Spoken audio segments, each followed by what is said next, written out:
Hey, what's going on, everybody? And thanks for joining me for another special episode. I got a good friend from law school here joining me. I got Terrell Parker. Thanks for joining me, man. This is a great special episode. So, I can't contain my excitement, to be honest, because this episode is going to be dedicated to bringing in the football season. I'm super excited, and we've got the perfect guest for this, too. Mm-hmm. So, Terrell, he started law school at the same time as me. However, Terrell had a huge career path before coming to law school. He played professional football. He played in the Canadian Football League and the German League.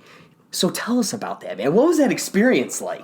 We can start with the German League. So it's a unique experience because you only can have two Americans on the field at one time. That's a rule? Yeah, and they gotta wear like the A on your back. So you got like a big A on your back. I can show you my jersey, but I mean we could get into that later. I'll show it to him. And stuff. Send me a picture and I'll put it up for him. But you gotta wear an A on your back, and like only two can be on the field at the same time. But if you're not from Germany, but you're from another European country, you can play with an E. So it's an E and two A's. So yeah. What? So that's how that go. And then like you'll have two on defense and two on offense. So how most teams do linebacker safety or D-line safety, D-line corner. It just depends on the depth of the Germany players. Like some of them be good, some of them be god awful. Like, it depends on the team you play for. So the team I played for was the Cindia Cardinals out of Essen, Germany. It's like kind of like 45 minutes from Dusseldorf if you know anything about Germany.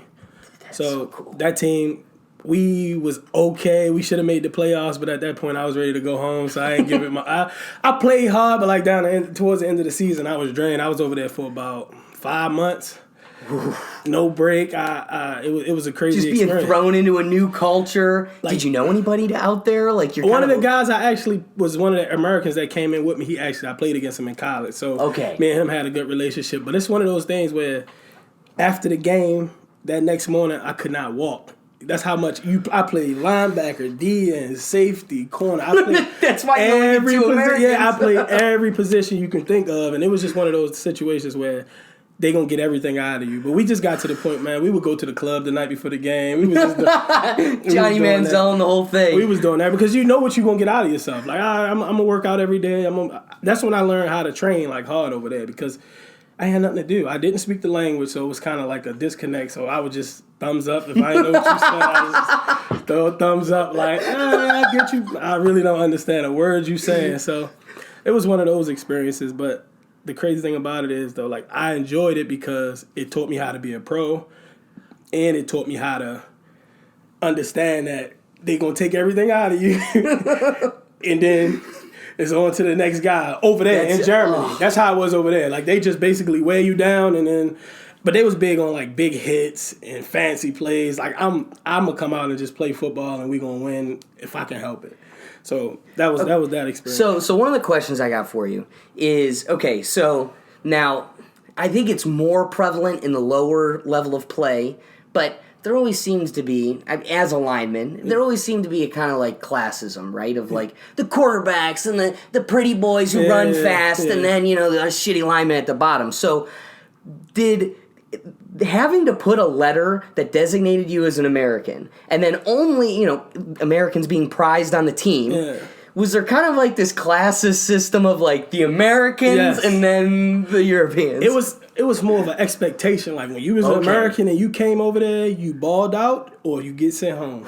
It wasn't no coming over there, I'm getting my feet wet. No, you come over there, you better do everything they say, and you getting sent home. And I think I made probably like, I was up at like 1,000 to 1,500 euros a month, but they paid for living, they paid for everything, living, transportation, food, everything you need, they paid for. So it was just like, at that time, it was 2010, so the conversion rate was like, that 1,500, 1,500, whatever it was, I can't remember, it would translate to like 3,500. So I was getting 3,500 a month. That's like a job. Yeah. It was decent, but it was you were having fun. Were you having fun? I had a great time. I did a lot of things. I went through Germany. I went to Germany. I was in Germany. I was in Berlin. I went to Dusseldorf. I went to Holland. I went to Spain. I went to Ibiza. Yes. I was there for 7 days, and I think I probably only remember like 4. Couple hours. Yeah, I blacked out one day, and I don't remember one of the days there. But you should. That was a bad experience because when I got back, my roommate made sure I got back, but I had no money in my pocket when I got back. I don't know how it happened, what happened. But you got all back. I seen was pictures of me like that. Yeah, so it was a good experience though. So I think if people interested in that type of like want to pursue that European football, take it as an experience to like learn the world and like more so like and get some film of course, but more so just take it as an experience to learn like that it's bigger than America. Like over there I learned that like man these people not bothering you, man. They want to see football, they want to see soccer. I was there during the World Cup in 2010, so it was crazy. They used to have the public viewings on the buildings. So I was there for all of that stuff. So I got a chance. So obviously the games would have been too incredibly expensive. Yeah. So did you get to enjoy kind of the ambiance of with the crowd watching the games and everything? It's better than going to the game because you like. So it'd be like it was like a downtown. It was like a big, probably like the size of Widener's whole campus. Okay. And this is a bunch of people and they got the games on the screens outside on the building. So it's just big. So. In Germany, their team was good, so it was crazy, man. That was probably like when you driving home on the subway, when you riding on the subway, the people banging on the thing, like a ride in the street every day, and the police don't do nothing because it's their culture, like hooligans and fighting and all that. A couple of guys I played with was hooligans. They get into the fights at the games and stuff like they meet up and fight. So I got two stories, or two anecdotal things to that. So one, my sister was in the Junior Olympics for soccer, and so we went over to a couple countries in Europe. But when we were in England, we got to go to Wembley Stadium and watch David Beckham play. Okay. And what was crazy was around the whole outside of the stadium were these cages, and as soon, like I'm talking the second that clock struck 0, these walls flew up. Because so many, like, it's just become such a custom of rioting and, like, the crowd, like you said, is so different. That's their culture. Like, that is, like, a thing over there. Like, I was never with it. I was scared. Like, I had how can I explain my experience? I started off, I went over there.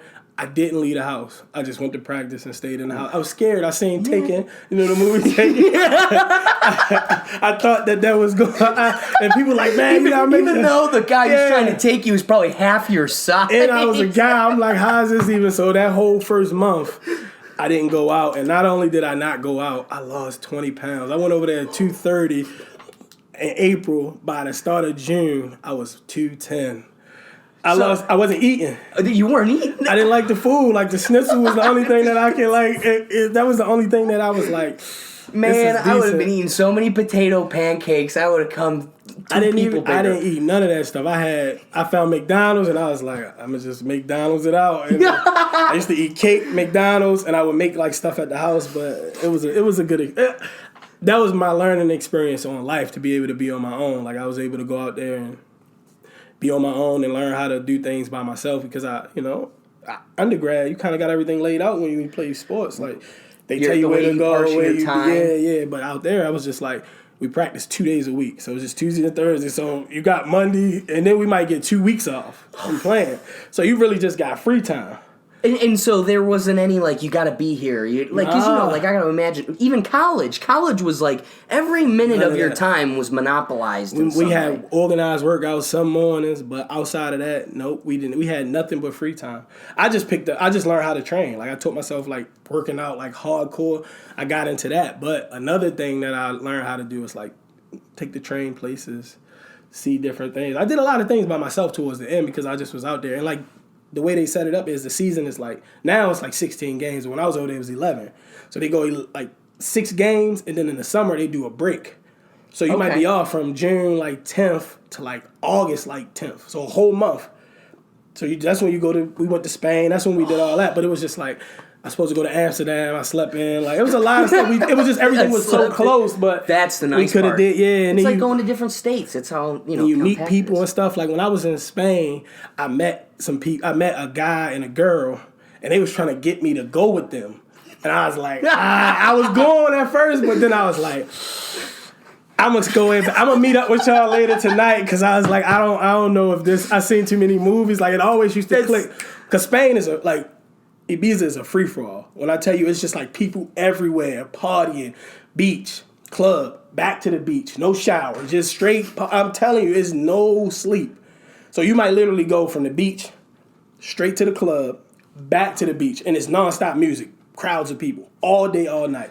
Have you been to Las Vegas before? I'm going actually on September the 11th. I'm going No, to Las Vegas. really? Yeah. But you haven't been before? Nah. See, now that's what I would be curious about. I can't wait to catch you when you come back because I would love to see how it compares to what you've seen of Ibiza. Because from what you said, that's the rhetoric everybody gives Las Vegas. But I think there's kind of a disenchantment of Las Vegas when you go. You know, like we have a family member that owns realty down there, so we go all the time. Yeah. And so it was just so weird as a kid. You loved it. It was like, oh, wow, the lights and everything. And as I've gotten older, you know, it was my 21st birthday. I went with one of my buddies, and now it's like, yo, we're finally old enough. And, you know, we got us into one sketchy situation off the beaten path that really changed changed the palette for this thing. But aside from that, if you're just someone who wants to get sloshed, it's great because it's like Louisiana. You can just get trashed on any street anywhere. Yeah. But aside from that, it's like unless you're a millionaire, you can't afford to do anything here. It's not like everybody's in the streets bumping because they're in a club for $500 an hour. Yeah. Ibiza it's kind of like that, but the club's not expensive. Like you can easily you pay €10 to get in the club, but most clubs in Europe, when I was there, what they would do is give you a slip and they give it to you. And when you buy a drink, whatever the drink is, they punch a hole in that drink. So you just pay for the tab when you leave out, and then if you don't drink, it's just a flat fee. That's how it was in Germany. So you can get drunk all night, but they constantly clipping you. And you know what? They got you because I bet you just like the turnpike, they go, and a lost ticket is worth $300, so you better not lose that but shit. the lost ticket was only worth like, the lost ticket was expensive. I can't remember. Because I got to imagine the second my ticket goes more expensive my bill becomes more expensive than the ticket's max, I go, I lost my ticket. Yeah. And, you know, what they do is if they see it, they'll take it and you pay for that. Oh, and then, that's from what I remember. Our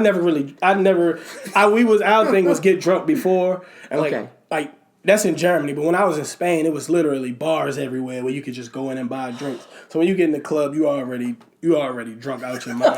Like literally the night that I got like blacked out, the dude was walking down the street with champagne in one hand and he popping a pill. I don't know what this pill was. He popped it, he threw it back, and then he popped another one. I was like, man, that looked like death. Like, that looked like this is on his way to a bad, but that's all they did over there. It was just nothing but partying. It was like different islands. I stayed on the old people island, but the young people island where like the people from like England and all that was at, it was nonstop all night. Oh, that sounds so amazing. Yeah, it was crazy, but yeah. Wow. So that was that Germany experience. So just to kind of like get a timeline here. So you played at college. Where did you play? I went to Glenville State. Okay. Senior year. After Glenville, where did we go from Glenville State? I went to Glenville State. So my senior year on the field was 2009. That was the year, but my graduate year was 2010. So I didn't graduate in 2010 because I left Germany in the spring. Oh, so okay. I went to Germany and then I went back to school. When I got back, when I finished up, that's when I signed to the Canadian League. So when I missed a year, so I went back. Wow. I went back 2010, 2011. I stayed at school. I coached in the fall. Spring 2012, I did a lot of trials and stuff, and then I got signed in 2012 to Winnipeg. Wow. So what was the training situation for you like? Because you had to keep yourself in pristine shape so that year off while you're trying to balance school and everything, how were you able to keep yourself in that? It was crazy because like people that know me, they'll take, man, I was over the top in training. Like when it come to training, I'm 2 a days, I'm 3 a days. I saw that video. Yeah, I posted it. That's not even. That's like a lower level of what I used to be doing because I was on my own. I didn't have an agent. I had nothing. So I would go to tryouts. I would email teams, and just hopefully they'd hit me up. So I went to a tryout it was like an open thing for like a bunch of teams there, like Arena, CFL, all these lower level leagues and stuff. And the CFL team was there, and I ran a 4.48 in the 40. I don't know where it came from. It was just a day. I don't know. It was hand time, so it might not even been accurate. But they said I ran it, so I ran it, and I ran it twice. So the first one was a 4.48, and the second was like a 4.46. And after that, the dude got my information. He was like, I'm going to send me all your highlight films and stuff. So I sent it to him. This was in October of 2011. It was actually my birthday when I went to that. That's how crazy it was. That's why. There you go. I lit it up on my birthday, Yes, that's awesome. I went, it was on my birthday. So I sent them all my information. He was like, we'll get back to you in the spring. So spring rolled around. They invited me to a private workout. Went there, 4 or 5 easy. Did all the drills. And I'm like, dang, like they ain't hit me up right after. So it took them like a month. So I started going to other trials. And then I just got a text like, hey, we're going to bring you into training camp. I'm like, what? It's like, but we want you to be at this weight and this, and this. And then the next day the contract came through and it was like a CFL. It was Winnipeg. So they brought me in, and this was 2012. And it's crazy because their rookie camp started, I think, May 29th. I graduated like a couple weeks before that. So that was it like worked out perfect. I graduated that right works before out perfect. So that happened, and then I signed with them. But that first year was, man, we could talk about that first year. That first year in CFL was awful because like what people don't know about Canadian League is so it's like it's 12 people on the field, it's 3 downs. Yeah. Wait, it's first. What is the 12th position? On offense it's probably an extra receiver. Okay. And on defense, it's free like safety, 2 halfbacks, and then it's corners. Okay. Yeah, but like they do it different. They got Mike, Will, and Sam, but the Sam is usually a DB. It's not like a because of the 5th receiver. Oh, that makes sense. Yeah, so it's 5 wide. Yeah, so it's the field is wider, it's longer, and the goalpost is in the front. Right, I didn't know that. So how many yards is it? Because it's like 100. I can't even remember offhand, but I think it's like 100 and because it's a 50 and then 55. Yeah. I remember. It's been a while. But yeah, it's longer. But the end zone is like 30 yards. Like you see the end zone is bigger. Yeah. So it's like a different game because it's fast. Like you can't fair catch no punts or kicks. So like if they punt it, it's like so. My first year I was like a special teams guy. I played. Okay, that's what I was going to ask you too. So you went in on what type of position? I went in as a linebacker. So I went in as a middle linebacker, but somebody got hurt at will linebacker, and that was my natural position in college. I was a will. Went in at middle linebacker, moved to will, and they put me in the preseason. Like, the preseason, like, you training camp, I was struggling in training camp. I just couldn't pick the game up. It was just different. They put me in the preseason game in the 4th quarter. Well, prior to that, I was on all special teams. I made 6 tackles on special teams. You know how hard it is to make tackles on special teams? I had 6 special teams tackles. Wow. Because me and the coach had, like, he didn't like me for some, well, I ain't gonna say he didn't like me, but we disagreed on a lot of things. Like, he just was always on me about stuff, and he just didn't think I was good enough. They put me on defense in the 4th quarter. I think I made every tackle for like the first 5 series. I made every tackle. Yes. And after that game, the coach was like, hey man, you did enough to stay here for the next week, at least the next week. But, in training camp for rookies in Canada, I don't know if it changed, but when I was up there, you didn't get paid for training camp. You just got like so what happened if you got hurt? You just get per diem. So like our first game was against Montreal preseason. So we traveled there, so they give you $230 per diem.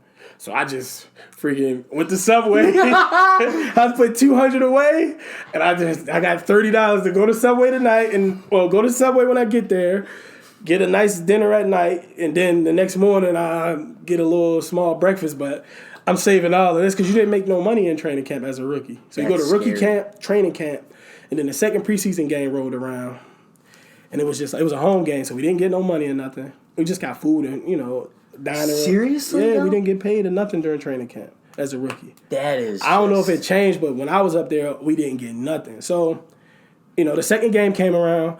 I played good. I made enough plays to build off of what I did the last week because they was like, I don't know. But then when they see me play the next week, they was like, we got to keep them around. Right. So how they do it is, this how cuts work. So everybody's in the hotel, and they call your phone. They call your hotel phone. So after the first game, my roommate, they called him. He was a DB. I can't remember his name right now. I don't want to say his name. I can't remember it though. But they called him, and me and him looking at each other like, I'm not answering the phone. You can answer the phone. And I faked like I was sleeping. He answered the phone, and they was like, told him bring his playbook. So when they did that shit it was after the first game. They already had told me I was gonna be there, so I was kind of nervous, but I didn't know. So roll around to the next week. They cut probably like 20 people. And condense you. Yeah, and then so now they put me in a room with somebody I know gonna be on the team. So if this phone ring, I know it's not for him. So the next week I did enough or whatever. That phone rang. I was like, damn. The coach, I answered the phone, so I'm like, yeah. He was like, Terrell. I'm like, yeah. They like, coach want to speak to you. I'm like, hey, do I need to bring my playbook? They like, no, you good. Do I need I was like, man, let me let me see if this really. So when they bring you in, so basically, I don't know if you know how a waiver works. So they cut you, and you got to clear waiver to get on the practice roster. So even if you're on the team, right? Yeah, so they gave you the go, they're still going to cut you. You got to get somebody on the practice roster, you got to release them first. And then you got to clear waivers, and then once you clear waivers, then you get on the practice roster. So what does that mean, to clear waivers? Like, so any other team might want to sign you, you got to go through the waiver wire, and then you get on the practice roster. Yeah, then they can sign you to the practice roster. So if another team take you off a waiver, then you gotta play that week. For them? Yeah, for them. We'll get into it. Ignorant. Yeah, we'll get into football, man. No, the NFL is the same way. Well, wait, they're the same way. Yeah. For you to get from the practice squad to the team, they have to cut you. No, you to get from the team to the practice squad, they got to cut you first. Oh, okay. I didn't know the NFL was like that. Yeah, too. yeah. It's like some of their rules is the same as far as like cuts and stuff, but their contracts are different, and it's no guarantee. They do like signing bonuses instead of like guaranteed over this amount of years. They just do an upfront signing bonus, and then like you can get cut anytime. Like they can cut after week 10, I think you locked in. Okay, but it's like a different. But like as far as the game goes, it's like so. Rewind. So after the second game, I made the team or whatever. I didn't play the first game because how it is they got to start 7 Canadians. So 7 Canadian players got to start. And the position that one of the positions that I played, he was Canadian in front of me. Okay. So they had to start a Canadian behind him. So I was on the practice roster the first week, but one of the Canadian linebackers tore his ACL. First game. They come back, I was up. But I was all special teams. I got a couple snaps on defense, and I was on goal line, but I was all special teams. That first game, man, I went out there that first game, and I went so hard that, like, the next week, I had designed crackbacks on special teams. I was like the ace. Like, I was going to make plays on special teams. Because easy. And you get $200 a tackle. That's how my contract was. Really? That's how they pay you? Yeah, like. That's pretty sweet. I think the salary was, back when my first year there, the salary was $52,000. So, you can. So it's the Greg Williams Canadian League. Is that's what it's called? That's what it's called? Why is it called that? Greg Williams. You know how he had it. He was putting like targets on the... No. It's like a I know, it's not the same. Yeah. It's like an NFL, like sacks and stuff like that. Right. My contract, because they do bonuses in the NFL like that too. Like for every bonus, I think they do sacks and like sack amounts. I don't know exactly how all of the details. Cool. Yeah, I want to be wrong about it, but I know they get incentives for like certain like awards and sacks and stuff like that. Like, cool. Only people that probably don't get incentives is linemen. I think they get. Yeah, the linemen don't. Yeah, but like a big time incentive for all leagues is like, if you play 50% of the snaps on defense, that's like a big one. Yeah, and you can get that every week. So if you start, you're going to get that. Like, right. So I didn't start. I just played all special, so I never got that. But I would get all my money on special teams. I played 3 games in a row, and then one of the veteran linebackers came back. So then I was a healthy scratch for 6 weeks. Okay. And then they put me back on the practice roster. Really? Okay. Yeah, but like from a guy that was like close with teams up there, he reached out to me and told me that Toronto wanted to sign me from the practice roster, but I ain't had no agent, so my agent wasn't on top of it. I kind of did all of it myself, so I didn't know this stuff. Like, right. So I was down for like all the way up until the last game of the season, and that's when they put me back on the active roster because we wasn't going to make the team. So they used that last game of the season as a tryout.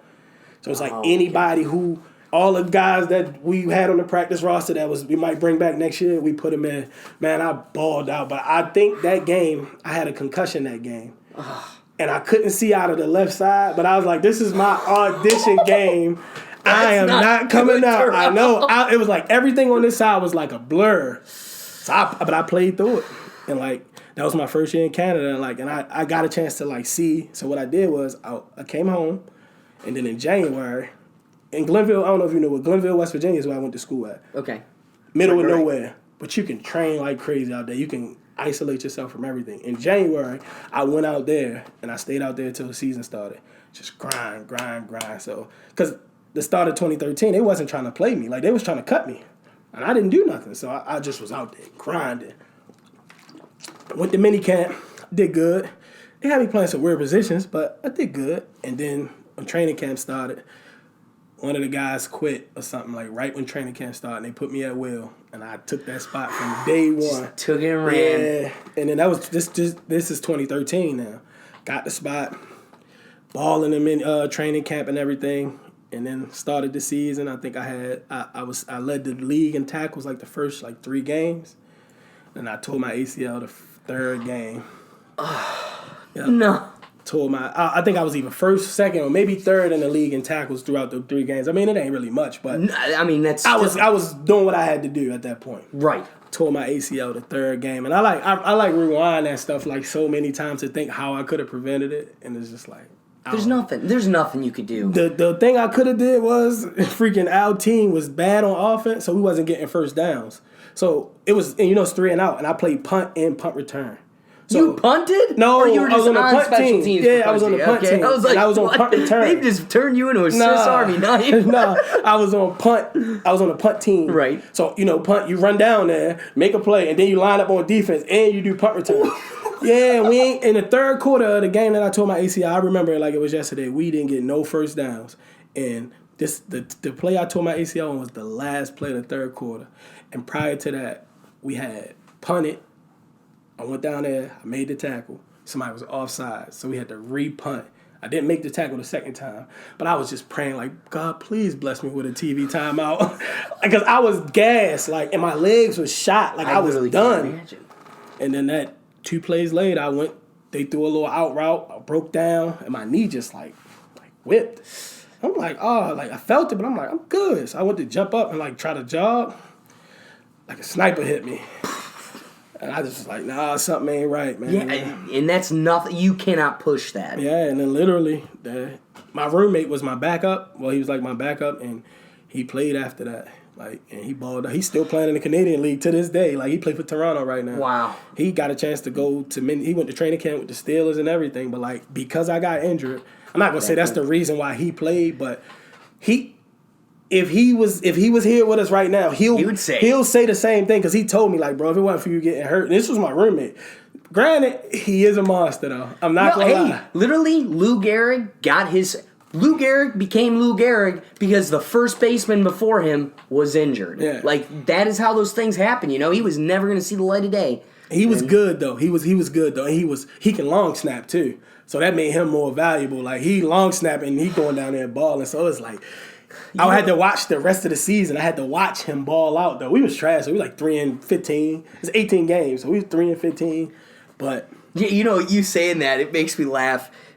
I can't help but resent myself and kick myself because growing up, my dad would always go, after Pee Wee football and stuff, he'd be like, come on, let's do some long snapping. And literally, I don't think there was anything less appealing to an 8-year-old and nothing more aggravating than doing long snaps, right? So I was a guard, so there was nothing more putrid than being a center to me, right? Being a center with your head down, you're watching this little kid just get beat up. I'm like, that's a position. That and catcher were the 2 positions I deemed I will never do in my life, right? So my dad's like, we got to do long snapping. It's the golden ticket, son. You will go and be a professional. And I was like, shove it. And now I'm sitting back. I'm like, that is any person out there teaching their kid to be a long snapper. You need to keep teaching them and support it, push it. Do you know that long snappers play? It's teams that have long snappers and that's been on their teams in the NFL for 10 years, 5 years, 8 years. And the league minimum right now is 390, almost 400. So, and then after a certain amount of years, it go up for that player when you get to like accrued seasons and stuff like that. Right. Do you know that this guy is making just ballpark? Let's say he making $500,000 a year to long snap on field goals and punt. And he don't even got to make tackles. And that's what I was saying. I bet you half of his vision isn't going blurry for a game. But they don't even make tackles. It's rare that you see a long snapper that's a straight stud and go down there and make plays. But right. if you out there, whoever watches this and they got kids, they better be encouraging. And the kids better be encouraging. That's what I wish I could go back and talk to myself and be like, listen to dad. But You it's could tools. That's it. When you have kids, when they 3, and you're going to be... Hey, snap the ball. Showing them how to... YouTube going to have every tool that you need to snap the ball. So, yeah. Long snapper. But, yeah, he played long snapper. Wow. He was good at it, too. So, it was just like, man, I love Ian to death. His name was Ian Wild. He's still playing, though. He's a good player, and he takes care of his body as far as, like, maintenance and stuff. Like me, I wake up... He already up. Like, he just did all stretching, yoga. Like, he probably don't know. I used to be like, man, I ain't doing all of that. But I told my ACL I was just tired. Like, they wore me out. That's why I told my ACL. But, like, in hindsight, if I was to go back, I wish I would have took care of my body more, though. Because when I was playing in the CFL, I wasn't really working. Like, I would work out. Like, I work out so hard in the offseason. And then when the season started, I would just go in there and do the bare minimum just to get by in the workout. When I could have just went in there and actually got... Because my first year on the practice squad, I was grinding. I was running stairs every day. I was just like everything. I was doing everything I needed to do. But then when I got the starting spot, I kind of like... At that point, I felt like I made it. Like, I felt good about myself. And I think I kind of like got too arrogant almost. Like... Yeah. And that was a moment in my life. No, dude, I honestly, I bet that, I bet it all was a part of it. But just by hearing the story, just the chronological order of things, at some point your body just gets exhausted. Yeah. You know? I mean, college had to have, you hit the highest level, right? You hit professional football. So you've seen the hardest. Somebody who hasn't seen that, only going to a college level, you realize, like, holy cow, college is like a job. Like, it is 100% time consuming. It's way more than a job because it's structured. Yes. Like, as a pro, you got to do the stuff on your own. Yeah, you got to do a little bit more than college, but this your job. College, not only are you doing football, you got to go to class. And you got to pass. It's a lot of little things that you got to do, like, that people don't understand about college. And, like speaking on the like the sports and stuff like that, when you think of like professional sports, like the highest level is NFL, of course. But it's so hard to make it in Canadian Football League. Like NFL is the grand prize. But the CFL is a prize. And I think people forget because people always come to me and be like, dang man, I wish you would have made it. And I'm like, bro, I did. I made money playing. I made a lot more money than your dad and them probably made playing football. So it's kind of like one of those things. It bothers me sometimes because I'm like, do these people not know that? Like, but then you got to remind yourself, you're seeing the brunt of it. Why? Because you're an American. Yeah. You have the A patch on your jersey. Yep. When you go to Germany, nobody's going, oh, I wish you would have made it. Nobody. Like, you are our God. Yeah. You are the statue of David for us. And that's how Canada was. Canada, man, it's that CFL, the crowds, Winnipeg's crowd, it's crazy. Saskatchewan, it's like the atmosphere is... NFL on summer is better than a lot of them NFL atmospheres, honestly. I can imagine. They love football there. Like, man, like when I first signed with Winnipeg, man, I got like 1,000 followers on Instagram, on Twitter in that day. Like, in that day, like there were probably like 700 or 800 people that follow me that day. So it's just like one of those things. People say that to me, like, and I look at them like, man, I got paid.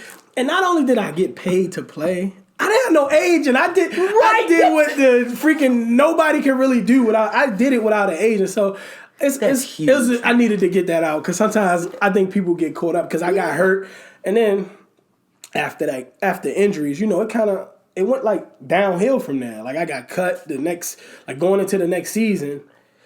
They cut me right before the season started. Right. Who gonna pick me up coming off an ACL injury?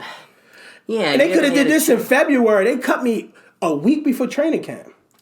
So they set you up. Oh my God! And then they had a nerve to tell me, "Oh, we tried to trade you. Calgary was interested, so you need to get on top of that." And do I? I was like, "What, man?" And like to this day, man, I just was like that. The GM there, he was the special teams coach my first year.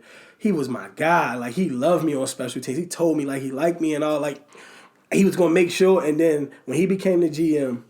He just switched. Everything just switched. He having success right now. They're a good team right now. And he's a good GM. I just had like a bitter moment. Like, man, I was so mad. But at least you get to sit back and go, one, to anybody that says that is, well, you didn't, I wish you would have made it. I did make it. Yeah. But you get to say that. But even in addition to that, look at, I mean, I don't mean to go here, but that's just the first one that came to my mind, right? But, like, you got someone like Colin Kaepernick who, the debate can be whether his career could have kept going or not. Yeah. But the reality is his career did end. Yeah. And yet, now granted, he did get $1 billion contract with Nike, so I guess this doesn't mean shit for, this is all for naught. Yeah. But my point is, that I was trying to make is, not only did you reach your life goal of becoming a professional football player, but then all these players that did reach that level and then just dropped off and now they're working at, a car dealership, dude, you put your books in your bag and you went off to law school. Yeah. And in 7 months, you're going to be an esquire. Yeah. And pick somebody out of the Canadian Football League that gets to say that too. Yeah. They get to be a professional football player and a doctor. That's the flip side to it. Like, but That's amazing. you got to see from the outside lens between that. So after I got cut, I went to mini camp with Montreal, all of that stuff. They didn't sign me, but like in between, it was a patch where I didn't get, nobody even hit me up. Like I got like emails and stuff. I can show you like emails and stuff from me emailing teams every day. Emailing. If you reply, I won't hit you no more. And like one of the teams was Ottawa, and I'm not gonna say the GM name, but he had wrote me back like, and he just wasn't nice about it. Like the way he talked to me, I was like, for people like him is the reason why like I'm gonna keep going and I'm gonna push forward, because he a GM and he control that. And then like if you fast forward, I don't want to skip parts but we can fast forward to now. Yeah. How crazy is it that I got like the email from a GM that he wasn't nice about. He was being rude about what he was saying. Right. He didn't have to say all that. I get it. I was constantly emailing, but I was looking for opportunity. I'm just a guy trying to grind. Like, Hey, I wasn't like being a pest about it. Yeah, I was emailing him the same email every day. All you got to do is just reply, hey, we're not interested. Boom. I won't bother you. And that's why I'm not telling nobody how to reply, but like this guy wasn't nice about it at all. And it's like the fast forward to last summer, I get a freaking internship in the Ravens front office. Yes. And it's like, if you look at all of the stuff I went through between agents and like not getting signed and like GMs not signing me and not like me, not even GMs, just teams not like me. I'm not going to, it's not the GM fault for the simple fact, like they got a job to do. They got to pick the best man But out. do the drive. No one said you had to be a callous jerk while you do your job. Yeah, and that's the thing. Like, and like, I always want to like give a big time, like, the guy the GM for the Ravens is Eric DeCosta. He gave me a tryout. Like I met him at the gym I was training at. His wife trained there. Okay. And he came there for a little event they had. And I met him at that. And like I would email him all the time. And he would like, I'll let you know. And then like a year went by and he gave me a tryout, brought me in. I worked out for the Ravens in a local workout. It was a lot. It was a couple guys, like 6 of us at linebacker. I did okay.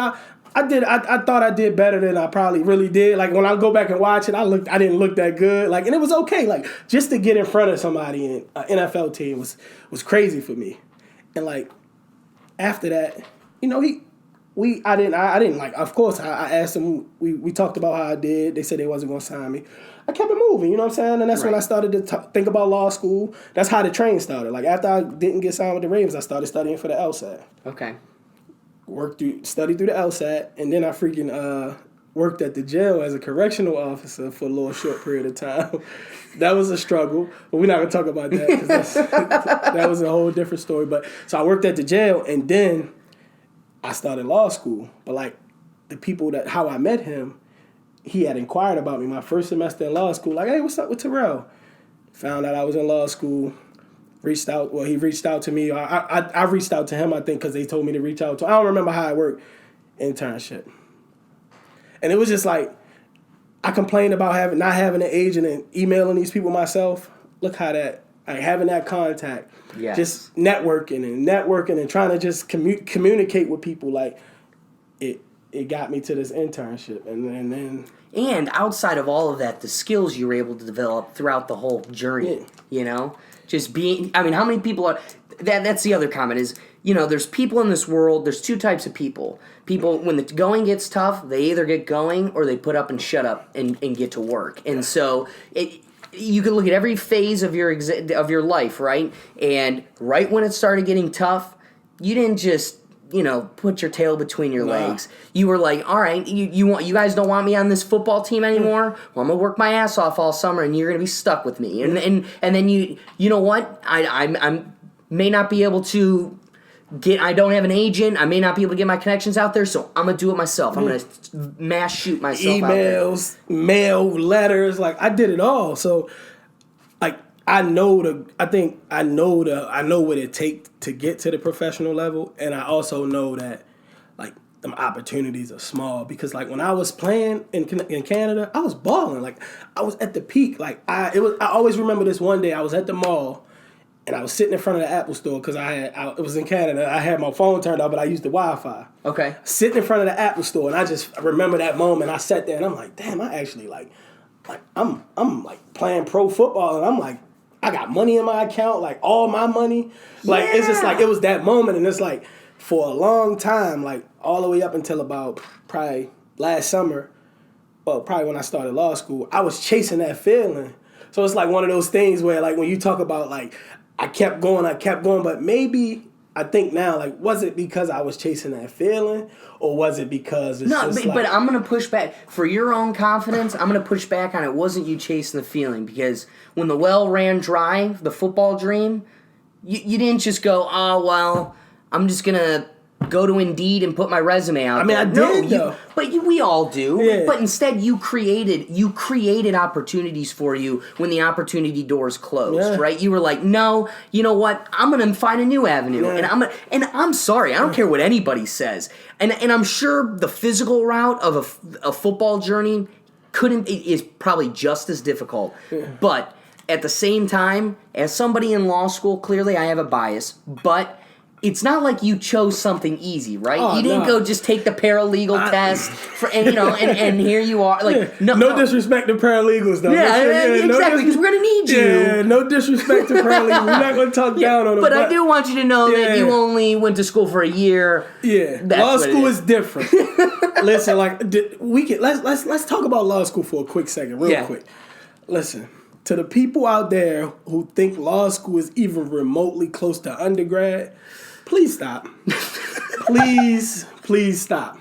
Undergrad and law school is NFL and Pop Warner.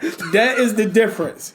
It is NBA and it's AAU. That is the difference between... No, it's the Puppy Bowl and the Super Bowl. Yeah. That day is more reading. It's one test. We not even gonna get into all the details of law school because you just said it though. Yeah. The one killer out of all the work that you do for 3 months, the killer is your grade, but the effort is all defined on 3 hours on a Wednesday afternoon, right? One final. And it's 3 hours long. Yes. And not only is it 3 hours long, you got to remember a whole class for that one test. And 9 times out of 10, you probably got to remember it within 3 days or so. Yeah. So it's like one of those things where like we're not going to rant about law school. We're not going to sit here and bash law school because we in it. We 3 hours now. We can kind of talk. We can kind of talk We're trash. A little comfortable. Yeah, we 3 hours. I mean, it's a struggle because it's like me personally. I'm struggling right now because I know what's ahead of me, and I feel like Zion having to go to Duke for that 1 year. I gotta go to college for one more year before I can go and actually be a professional, like go work. So that's how I feel about this 3L year because I know what's ahead. Like I'm not gonna say I know what's ahead of me, but I got like opportunities that's ahead of me. Heck yeah. So talking about the opportunities in front of you, I think this is the perfect segue. So Terrell, I don't know if I mentioned, I can't remember now if I mentioned it at the beginning or not. So Terrell spent this summer working for the Ravens, and he did it the summer beforehand. And following the school year, he'd be able to work professionally full-time with the Ravens. So there's a little bit of a V in between us right now. We're both on the same side when we're saying that the AFC North's going to take the cake. But I know we both have our own bias because I ain't looking at Lamar like he ain't, But I think this is the perfect segue to talk about football. Let's talk about the NFL, man. Let's do it. So, kicking it off, we have been talking about how the AFC North is going to be pretty strong. Yeah, always. the Steelers are never bad. Between the Browns and the Ravens, the Browns, I think we've talked. I know that my friends that are watching this are not going to agree with me, and they're going to be like, "You're doing us dirty, bro." Yeah. But I am the only one of my kind that thinks we're going to fall into some issues with our egos and the lacking of humbleness amongst these people.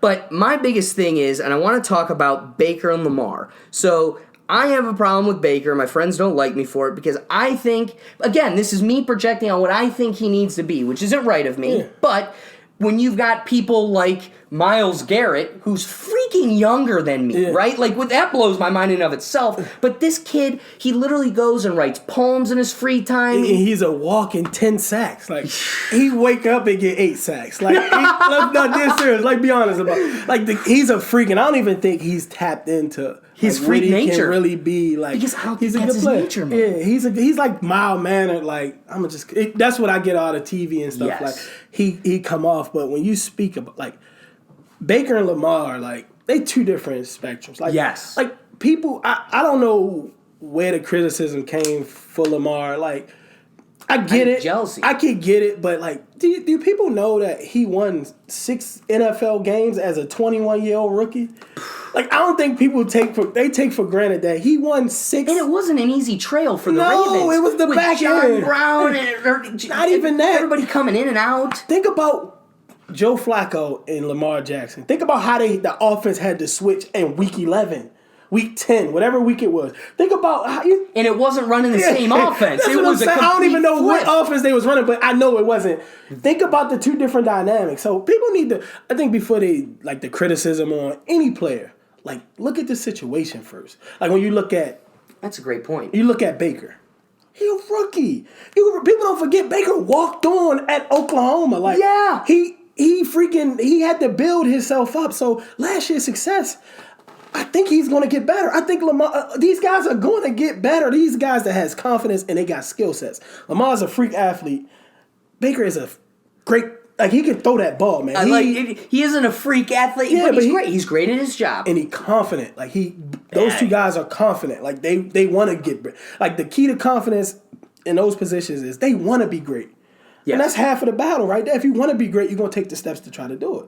That's true, too. But, okay, so the reason I bring these two quarterbacks up specifically is kind of the pushback that I have against my friends that are so, like, let Baker be Baker as he's slamming beers and tweeting at Delta Airlines because they suck, right? Like, dude, my pushback to them is I want to remind you guys that the cliche sophomore slump isn't a cliche for no reason. No, and it's real. Because more likely than not, a quarterback has a blowout first year, sophomore year reality hits, it was a lucky year, and they aren't what they are. So now we've got two great quarterbacks, two possible franchise quarterbacks that, well, the odds tell us that there's a sophomore slump in one of them, and then you got Pat Mahomes, who's 1 year older and he blew that sophomore slump out of the water. So it's but this is his sophomore slump though, because last year was his first year as a full-time starter. So, but see, a lot of times people count that first year just on the bench as your first year. That's like a redshirt year though. He got a chance to sit. Alex Smith is not like a bad quarterback. Like, I don't think people would take for granted. Like, he got to learn,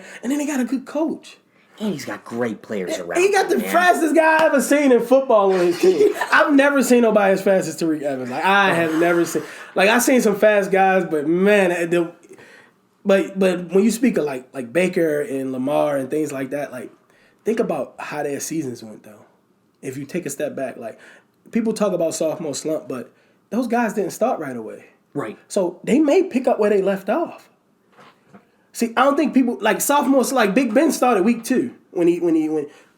Yeah, next year he might have struggled a little bit because he had a full season. Lamar played 6 or 7 games, maybe 8 games. Baker played what? How many games did he finish? I think it was 8 or 9. Yeah, like that's NFL games. Like, these guys had success. It wasn't like they struggled. Yeah, they made their mistakes. Like, Lamar made mistakes, Baker made mistakes, but their good outweighed their bad a lot. Yes. Like people, they hone in on one game with Lamar against the Chargers. They played them 2 weeks ago. If the Chargers didn't make an adjustment, what do y'all expect? Like I think people pay too much attention to TV and like being couch coaches and stuff. Like if an NFL team plays another NFL team 1 week and then turn around 2 weeks later and play them again, if that team don't make adjustments, what usually happen? They lose. And what happened when you lose? Coaches start getting fired. Yes. It's like, so they're going to make adjustments. Like, so let's not get, people got, Lamar didn't do this against the freaking, what's the dude, Melvin Ingram, the DN? He played the best game of his career against the Ravens in the playoff. That might have been his best game I ever seen him play. It happens. Right. It's one game. Like, y'all can't, where was y'all when Lamar was taking off? Where was they when Baker was taking off? Baker threw that pick against the Ravens. I was just that last game of the season, I'm going to be honest with you. This is where I said we're going to be on opposite sides of the V on this one, because I know I'm supposed to have fear, as I have in my every season leading up to this. I'm supposed to have fear of the Ravens, the Steelers, and the Bengals. Now, I know we could talk about again how you don't really agree with my disdain for the Bengals and how I just throw them out. And after talking with you, I think you're right. I think we think there's more players missing from their team than there is. They haven't lost anybody. If anything, AJ Green hurt. Right. They lost Vontaze Burfict, but yes. I mean, But they got slapped around last year, though. Yeah, but he can hurt your team, and he can help your team sometimes. So, it's 50-50. They still got the same quarterback. They still got the receivers that they had. They still got Joe Mixon. He's a good player. Like, well, you're right. You remind me that Joe Mixon's a great They still got back. the Geno Atkins and what was the other defensive lineman they got? The one they just signed. They signed both of them to extensions at the same time. Geno Atkins. Man, I don't remember. What's his name? Geno Atkins and... What is his name? Is it Dunlap? I think it is. It's Carlos Dunlap. Let's look it up. Yeah. Carlos Dunlap. Those guys are still there. Like they got the young linebackers. Like, man, I'm not gonna say the Bengals are not gonna be a good. They might not be as good as the other teams maybe, but who knows in the AFC North? Right. They aren't gonna be a bye. That's for But sure. you know how the AFC North go. But okay, so that's what I was gonna say is I am more comfortable than I ever should be going into the season in the AFC North, because that last game of the season just was the perfect icing on the cake. We didn't want to win that game because F the Steelers. If I wasn't going to make it to the playoffs, I want the Steelers getting booted out of the playoffs. So a win for us in that game was actually losing. Then we technically, aside from with the bad play calls, with the picks thrown and everything, it was like that game was dead even and we beat ourselves. But which means you guys are beatable. Take a step back though. Take a step back. 2 of Lamar touchdowns got called back. That game was supposed to be long gone. That one petty holding they called and that goal line reach, that was a touchdown.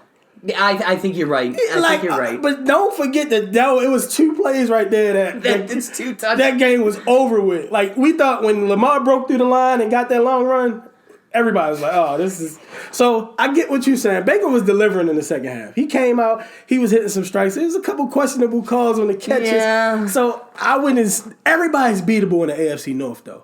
That's true. And that's the thing about the AFC North that kills... Like, it don't kill a conference, but that conference beat up on each other every week, beat up on each other. So when it come time to play in the playoffs, damn near the whole team hurt. Like, that's how that conference go. And like with Cleveland this year, like, how's they all gonna get Yo, can I be honest with you? And I don't know if I like saying this because this will probably come out Friday and our draft is Sunday. So I kind of don't like letting people know what's in my head. Yeah. But every season, there's always been at least 1 or 2 Browns where it's like, you know what, the Browns will probably be shitty, but you pick him up and you're going to do great because they're going to get the ball the whole season. That's not the case this year, where it's like, I don't think I want to pick a single Brown. Kyle, who we go to law school with, was like, dude, check out my squad. And I'm a Browns fan, right? So I didn't want to show any disdain of so I was psyched for him. Like, yeah, I'm glad you're supporting the Browns and you're excited for having a Browns player. But the first thing I wanted to say to him was like, dude, he's gonna I think he's gonna disappoint you. Odell. Odell was the player. Sorry. See, so Odell will do well, but he was. If you go to the ESPN, what do you say? Well, what do you think Odell will do this year? Like honestly, if you had to make a prediction. So here's how I will look at it. Travis Kelce was one of the best players on my team, and he was just a tight end. Boom. But also, Travis Kelce was one of the most reliable players for that team. Mm-hmm. So, kind of inserting Odell into that position, right? You've got Chubb will be probably if there's a player on the Browns to have, it's Chubb. Chubb will be used for some quick passes outside, but he'll get the ball every time. Yeah. So Chubb, who knows what's going to happen when Hill comes back. Hunt. When Kareem Hunt comes back. Yeah. That's going to really screw things up.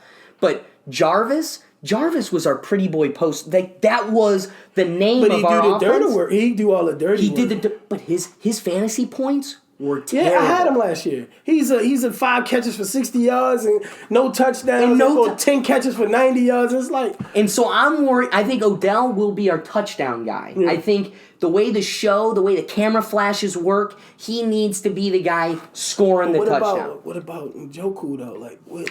Dude, so that's it too. Kyle picked up Njoku, and I did tell Kyle, I was like, that's somebody I would legitimately get excited for. Why? Because that's a tight end you could get pretty low compared to other tight ends, like Ertz or, he's a lower tight end, and boy, do we rely on him. Yeah. And he gets big points, and that's when we were even shittier last year and the year before. Yeah. See, for me, I just don't see how does all of these people fit? They don't. Like, because it's going to get to the point, well, me personally, I see a situation where on this play, throw it to him. Like, and if that's the case. And then he's covered. Yeah. And then what? Yeah. And then you get the classic, here's a quarterback looking lost because the player I picked before the play is covered and I don't know what to do. I don't think Baker would do that because Baker is a good quarterback. He's one of those guys that's like, man, I know who I'm. And he scrambles well. Yeah, I will give him that. So I don't know, man. It could be the best thing we ever saw, or it could be. So if I had to give it a point score, an average, I think it would be like a best great quarterback in a PPR leagues, like around a little over 20, like 20, 25. But a good, solid wide receiver, let's say, is like at 18. I say you probably average 15 to 20 with Odell. But the sad, unfortunate part is, in that, you'll have a breakout game where you get 30, but you'll also have a couple, maybe 2 or 3 games paired with that big game of him getting maybe 10 or like some real no points. Yeah. And in fantasy, you can't afford one player getting zilch. Yeah. And I think you're going to see a couple games of that. I didn't make it to the Super Bowl in the league that I played in last year because freaking Jared Goff down the stretch. I won the game, but then he had fumbled and they negated the fumble and it took my points away. No. Yeah, I didn't go to the Super Bowl because of that. Oh. That one reason right there is why I didn't make the Super Bowl. My fantasy team this year, man, I don't even see me having even a decent team. Really? Year. I got a good on paper. I got Aaron Rodgers. I got Henry at running back. Okay. I got Tevin Coleman. He went to. I think Derrick Henry is so fun. I have on my team this year. There's nobody more fun than him. Yeah, but this is hopefully he can get going early. Yeah, and get healthy because right now he's not too healthy. Yeah, I got Tevin Coleman. He signed with the Niners. He's decent. I got Tyreek Hill was my guy last year. He had the most fantasy points last year. Yo, I have him too. That's my guy. I got Brandon Cooks. I don't know how I looked up and got him, but Cooper Kupp come back this year, so I don't know if it's going to be the same offense. Yeah. Who I got at tight end? I got Jimmy Graham, but I also got Reed for the. Okay, yeah. But I don't know if he's going to be healthy, because he hasn't been healthy these past couple of years, and he's kind of been killing me. I struggle with tight end. Ever since I had Grunt one year, a couple years ago, I haven't had a good tight end since then. Somebody that I can rely on, constantly. What really sucks is the creme de la creme is Travis Kelce.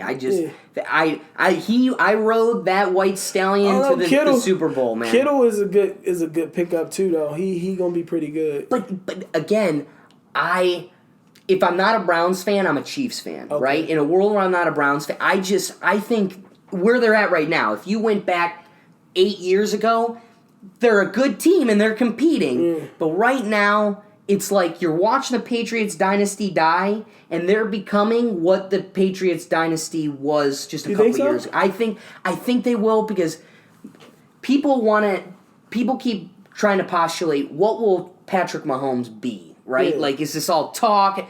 I mean, there's so much freak athlete in that kid. He gifted. I'm putting all my chips on him. Yeah, switching hands, baseball throwing it. It's like, he got a gift. Like, I don't see him regressing at all. Like, I see him. But I look at him as the LeBron of football, where it's like, you got him.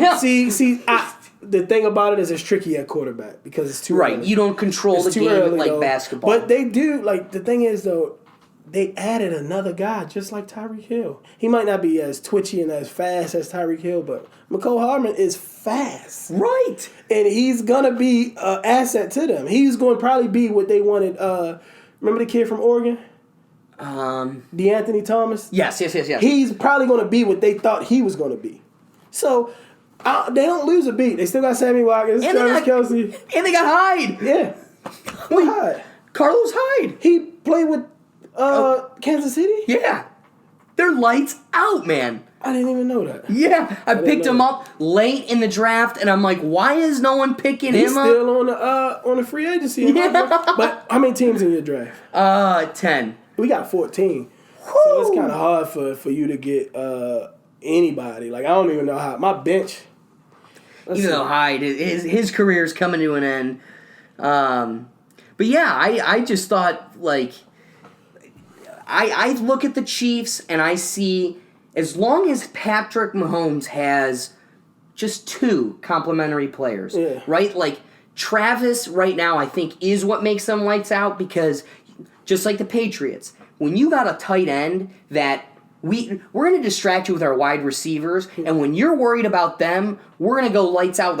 When you have that sort of dynamic, there's nothing a defense can do. And so, as long as they have some wide receivers to distract and spread out the defense, I think they'll always have they're always going to the playoffs. They'll have a competitive team that will be a force to reckon with. I don't know, that the way that defense played last year, though, they could if they got Tyrann Matthew, they had some Frank Clark, they added some good players, so we'll see. This year is going to be a little different because you know what to get from them. Like, I don't know if you remember, but you know the Ravens were supposed to beat them. Really? Yeah, it was 20. Oh yeah, that's right. Yeah, they were supposed to win that game. But you know how they controlled the game on defense. Lamar was getting first downs.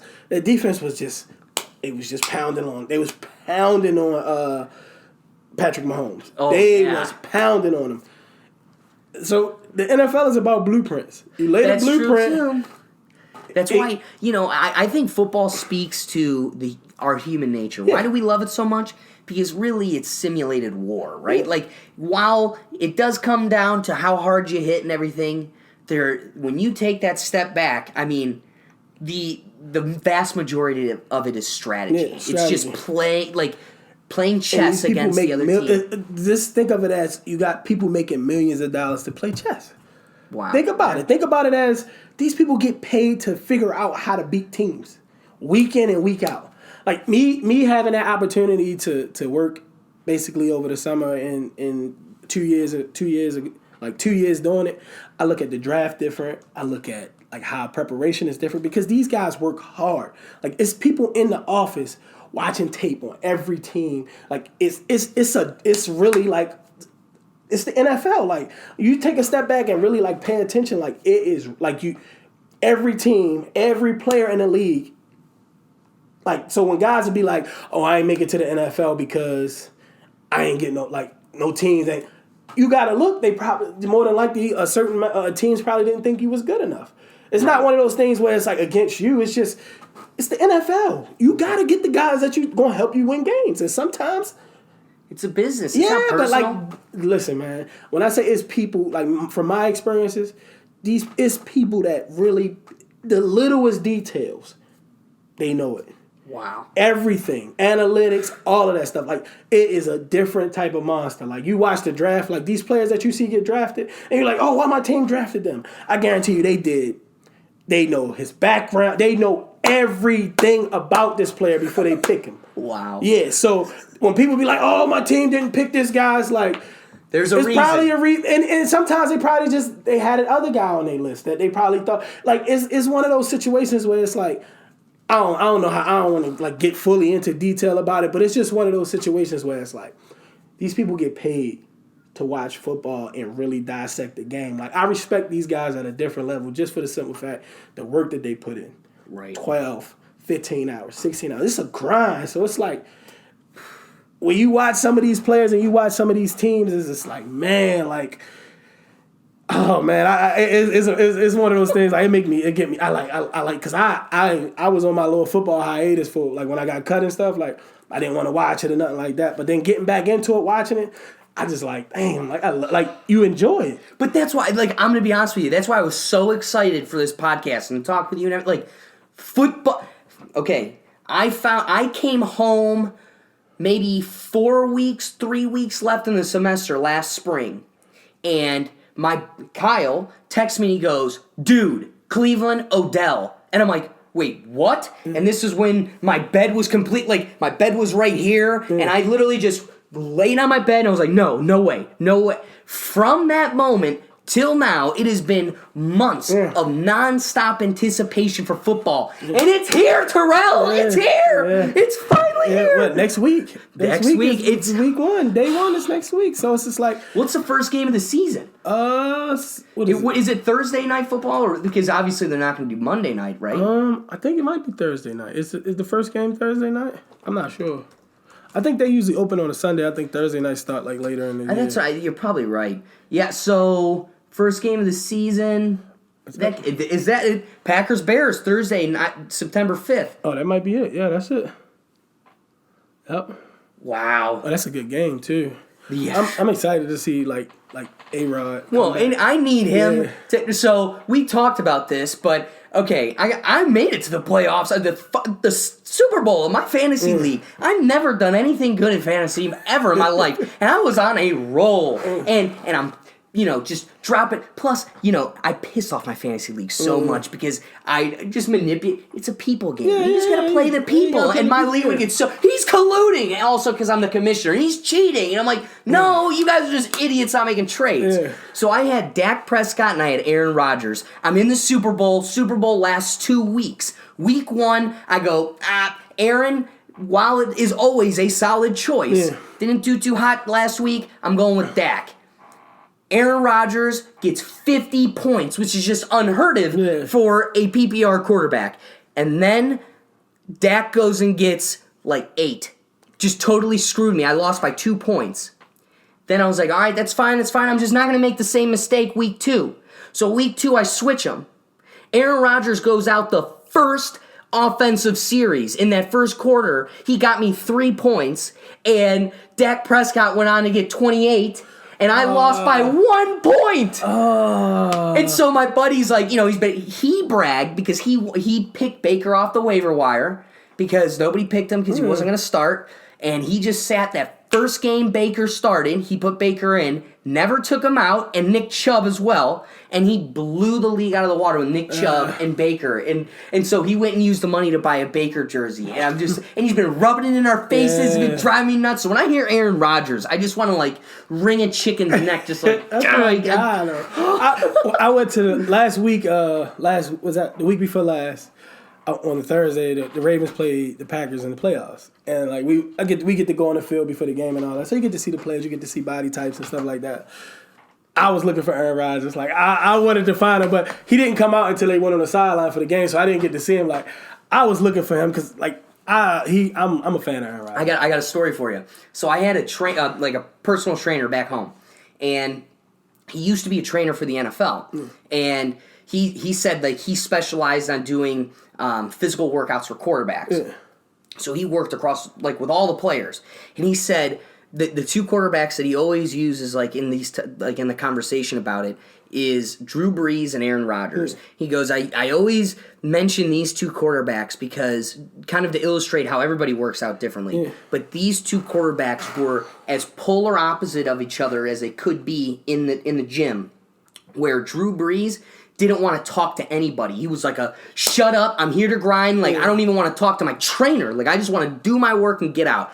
Where Aaron Rodgers, like, he's there to work, man, and he's the best for a reason, but also, like, he's also a good guy. Like, he has a personality, and he was telling me how he was probably one of the most fun professional players he ever worked with because he was just hamming with everybody and having a good time. But you can kind of see that, though. Like, if you watch him, you can kind of see. I think Drew Brees he's more of a he's a let's get to work. Like, let's go to that from what I see from him because he all about winning. Like, he's all about, like, not saying Aaron Rodgers is not about winning, but he's more of a he wants success. Like, he's more of the he's kind of like he remind me somewhat of I'm not gonna say I can't think of a player. I was gonna think of an NBA player, but like he's more of a celebrity than he's a celebrity on top. Drew Brees is an NFL quarterback. He's a popular quarterback because he's Drew Brees, but what do you know Drew Brees for? Winning. NFL, but Aaron Rodgers from State Farm, you know him from a lot. From his girlfriend. Yeah, so it's like one of those things. But the most talent, I'm going to give it to Aaron Rodgers. He's probably the most talented quarterback in the league. I think. Talent-wise. Do you think he's more talented than Tom Brady? Tom Brady's the great. He's great. But I just don't talent. When I say talent, I don't mean like when I'm talking about like pure like arm talent. Yes. Aaron Rodgers might be the best per arm talent. Like some of the throws he can make is just crazy. Like, man, arm talent. Find me a quarterback that's known for throwing bombs. You know, Brett Favre. That's true. Right. There's something in the water there, man. Aaron Rodgers is his arm talent is crazy. Like the throws he can make, not even just bombs, just all he can make a lot of throws. And like people think Aaron Rodgers had a bad year last year. He had 25 touchdowns and 2 picks. But that's a bad. That's a bad year. That's what I'm saying. He's so great. That's a bad season bad for him. year, man. But yeah, so wow. Yeah. Okay, so moving on. But while we're doing these types of comparisons, the Bills. I want to know your thoughts. What is going to happen when they've got LaShawn McCoy and Frank Gore, 2 old men trying to battle out for their spot? Do you think there's going to be friction issues with these 2 guys? Frank Gore playing like Frank Gore knows his place. Yeah, he's like a mentor. Like he's more in a mentor role for like a lot. Just like for a team, that young, I think it's helpful for that team to have a guy like that. Because LaShawn McCoy ain't going to be that for anybody, right? Like, I don't know. I don't know what is. See, one thing I do, like I try not to pay attention to like athletes and stuff like outside of football a lot of times because it can make you bias on them. Like you can not like a player just because you. And I try not to pay attention. So like when they got like personal issues, like the whole Tyreek Hill situation, like it was a bad situation. Like nobody's condoning none of that stuff. It was stupid. Whatever he did, it was wrong. But who am I to judge? I'm big on one of those things. I'm not going to sit here and, he shouldn't be playing football. And it's like, if a freaking doctor freaking beats his girlfriend up, he shouldn't be. He shouldn't be a doctor anymore. Like, don't quick to be. So I try not to get into it. But like, as a player, if Shady can get back to being healthy, he's one of the better running backs in the league. I think so. But he's getting old. That's the only thing is you can see age hitting him like a ton of bricks. Yeah, that's true. But he hasn't been playing a lot. So that's true, too. He's getting a chance to... Like that David Johnson situation, he's going to come back better. I thought he was one of the better running backs in the league, David Johnson. And you know what? I think it's not like David Johnson got worse or anything. It's just he was on mute. Just hurt, like the TV's been on mute. All you got to do is take it off of mute. I think it's the same. Yeah, he was literally the best player in the league. He doesn't just drop off like that. It's just he got injured. But I don't think it'd be friction there. To go back to your question, I don't really think it'd be friction. I think they both got like Frank Gore has a role for the team, and he has a role. Shady McCoy has a role, and I think. I don't really too much see nothing out of it. That conference is kind of like Patriots. Yeah. Maybe Jets. I think the Jets would be good. Okay, so moving on to the Jets then, right? So I got a new favorite player. Without a doubt, I'm going to be a favorite. He will literally be my favorite player for screw the Browns.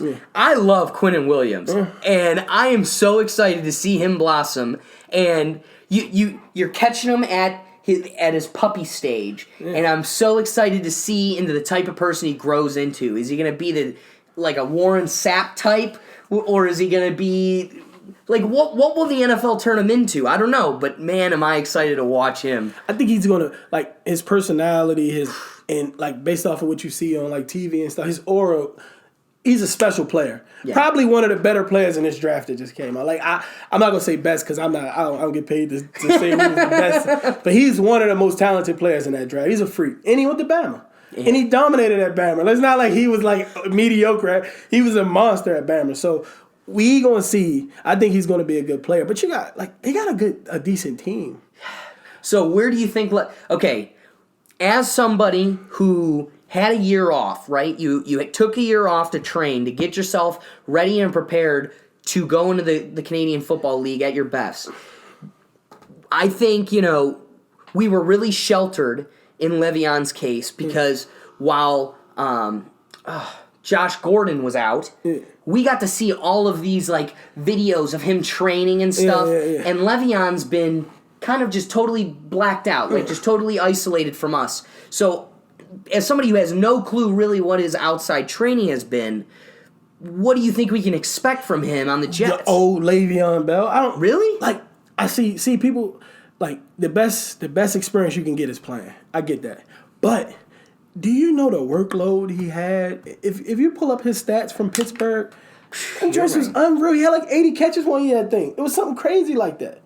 So it's like that year off might have reserved him another 3 or 4 years in the league as a running back. So this is just a theory that I'm just thinking off the top of my head here, though. But, like, when you have guys like Connors, and I think his name was McDonald. Yeah.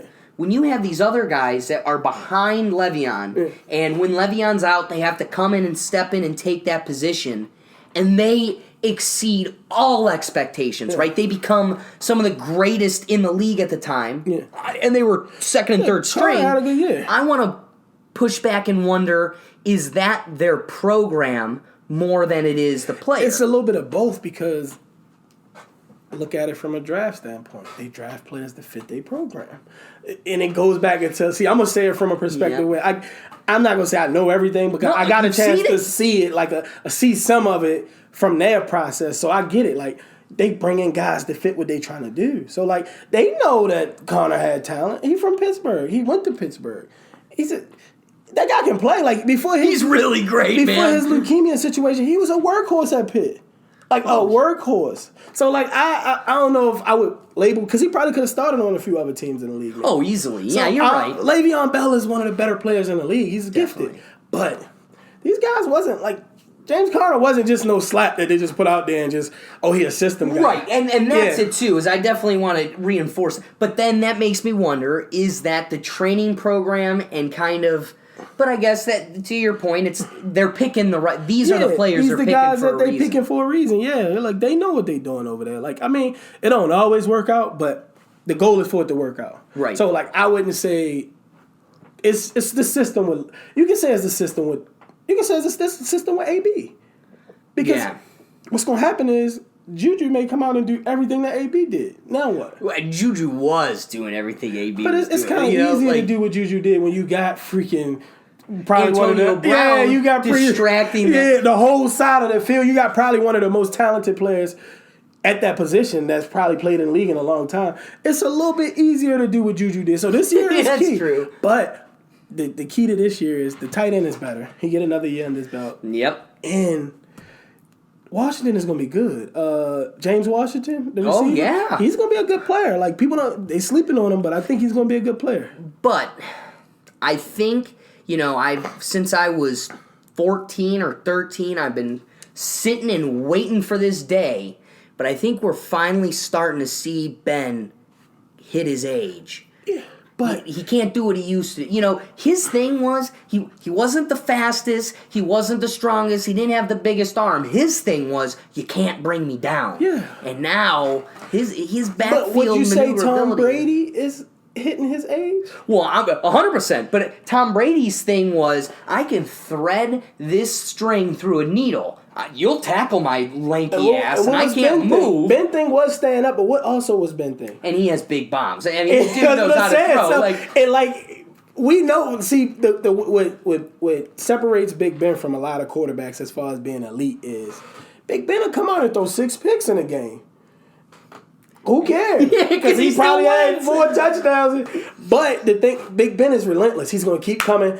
And if you keep giving him the ball, he's going to put something together and he's going to make plays. So I don't know about, the age thing at quarterback is tough for me because I'm not an expert at that position. So I don't know I know what a good ball look like, but I don't know if he's singing it. I don't know all of that. So, and you really figure it out. Like, I really figured that out over the summer. Like, I don't know a lot about quarterback, and I don't know a lot about centers, guards, and tackles. Like, those are positions where it's like, I learn a little bit, but, so it's hard for me to say that Big Ben is, you can see his age. I mean, you can see a lot of people's. You can see freaking, you start to see Phillip Rivers' age a little bit. Oh yeah, but he still delivers. That's still a position. What's funny is here's a quarterback that he hasn't won a Super Bowl, right? And you're still going to see him go in the Hall of Fame. You think he's a Hall of Fame quarterback? I do, only because he's just so solid. I put him in that. I don't think he. I think he's at the cusp of the gray area, right? Like I don't think he's a shoo-in, but I think he's definitely got a solid chance. I think he's in that tier 2 of guys with. This is a personal opinion, but like with. You got Phillip Rivers. You got who else in that tier level? You would say Big Ben is in that tier, but Big Ben got Super Bowls. But he got Super Bowls, and he's had some amazing years. Like I can't never remember Phillip Rivers having like an amazing MVP year. Like I don't remember. He really hasn't. Yeah, so that's why I put him in that tier with the Matt Staffords. Yes, but no disrespect to him and Stafford. 'Cause Stafford, he freaking. Got a lot of money from the league, and he just chilling. So, but this, a lot of the quarterbacks are not there no more. But I'm trying to think of who is that tier of quarterbacks that I would put him in that group. Maybe Flacco. Flacco, yeah, you could put him in there with Flacco. But even Flacco has Super Bowl rings. He got 1 ring, and yeah, I mean, you could. I wouldn't put him that low. Well, no, right. I'm not saying Flacco's at a lower level. I wouldn't put him because he's a great quarterback. Like. He can start on any team in the league. But it's just like that tier that is just like, they good, but they just not just like. Not there. Yeah, it's like one of those, like back in the day when it was like Peyton Manning, yes, Tom Brady, Drew Brees, and then it was everybody else. Then you bumped down, and then you had Jay Cutler when he was decent. You had freaking, who else? You could throw Flacco in there. You had, Tony Romo. He was in that tier. Okay. That's what I'm trying to say. Like that. I get it done, but I'm not going to win y'all nothing. I might. No, a perfect example. Yeah. Also, Phillip Rivers, I put kind of in the Andrew Luck box, See, but Andrew Luck was young, and then he took a beating, man. Like, it's 2 quarterbacks that I've watched over my years of watching football take a punishment. Andrew Luck.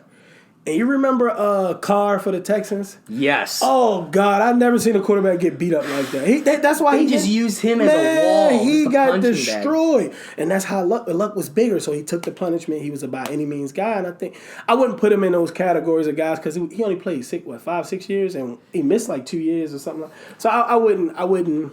Plus, I think Andrew Luck's personality type is kind of what allowed him to Baker will never get beaten up like that because Baker puts the coach in his place or quits and leaves, right? Baker's gonna be like, nah, screw that, I'm out. Whereas Andrew Luck's a little bit of a patsy type where it's like, all right, I'll put my tail between my legs if this is what coach wants. I don't know. I wouldn't say that because one of the guys that I was close with when I played in Canada, he ended up signing with the Colts. And he said Andrew Luck was business. Like, he come in, flip phone still, all of that stuff. NFL, pickup truck still. He was business. So I don't think he was I think he was, let's get this work done. I don't think he was I'm going to do what the coach said. I think he was I'm here to win. But yeah. So I wouldn't give him that full charge of like just, all right. He's just I wouldn't do that because I wouldn't say that about him. Now, there's some guy like guys like Jay Cutler will go out there and say they don't feel like playing or just, I'm just doing it for the money. Guys like that, you can say, but I wouldn't. That man put his life on the line for that game, and he made a good decision by probably retiring just to save his body. Like, when I do know this about football, when you don't love it no more, it's kind of like you're just doing it for the check. And when you do it for the check, you're gonna hurt yourself out there most of the time because everybody's doing it for the check, but like they love it still. So that check it's amazing. Like that's the freaking when you know you're gonna make freaking $500,000 for 6 months for doing something you love, right? Like, and it's not work. That's exactly. Like I say when I work internships with the Ravens over the summer, it's not work. We get breakfast, lunch, and dinner. over there in the facility. You get to go out and watch practice.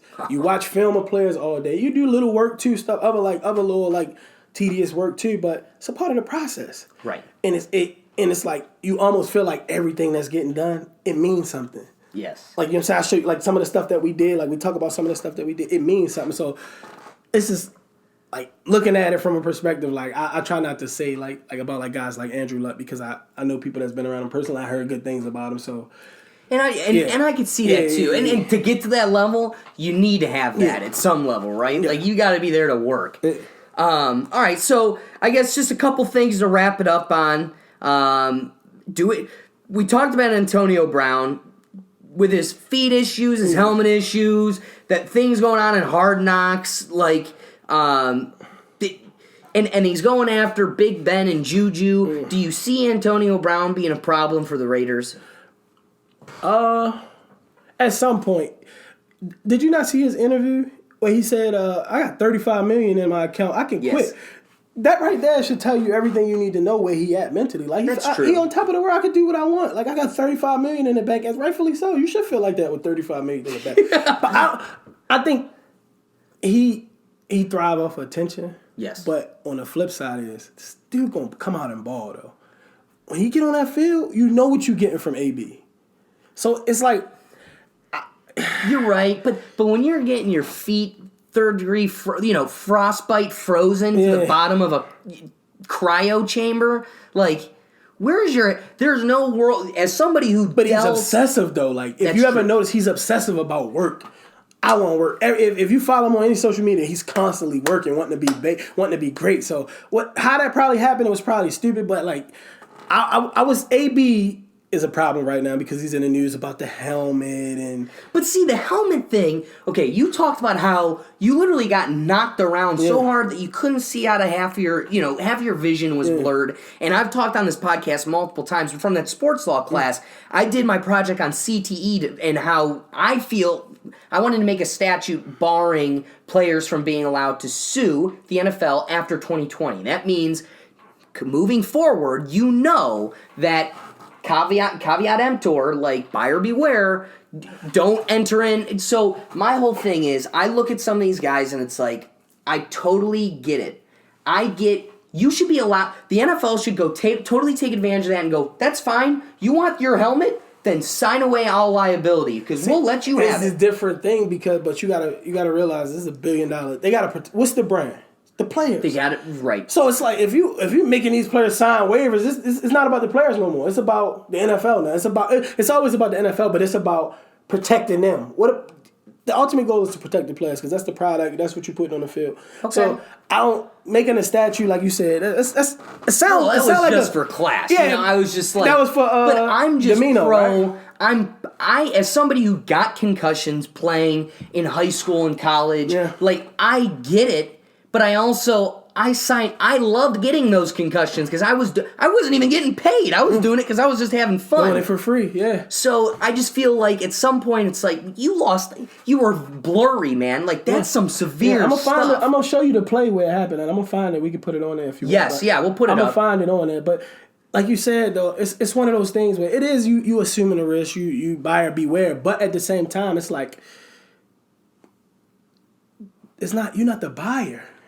You're the product. Like, you're not buying. They're not buying that. They the people who we buying that from them. Right. Like, we the buyer. So it's like, they're the people you supposed to protect. It's like what if in a parallel universe it was like the most coveted occupation was to be a coal miner. So you were getting paid more than doctors and lawyers, and you were the most coveted position. I'm going to look at these people and go, you chose to be a coal miner, right? Like, you got black lung, but you also got paid more than my doctor, my lawyer, my mom, my dad, and you had fun, right? Like, I had so much, the family you build in that locker room. Yeah. It's a different level. It's a different level. But at the same time, though, it's just one of those things where it's like, I get what you're saying. Like, you decided, you signed up for this. Like, you should be but at the same time, it's a career. It's a job. Like, I shouldn't die. And this is a person. Yeah, I shouldn't be like, all right, because I signed up, I'm going to die. I don't care. It's one of those things. It's like, I'm not going to say it's not a lot of jobs. Like, think about the job market. If we could talk about that for days, like jobs and how saturated a lot of things, and unemployment rates. We could talk about that for days, but it's like coal mining pay a lot of money. People take care of their families with that thing. So it's like, yeah, you assume the risk, but at the same time, I ain't assume the risk to die. I assume the risk to take care of my family. Like, so it's like, I get what you're saying on a buyer beware, and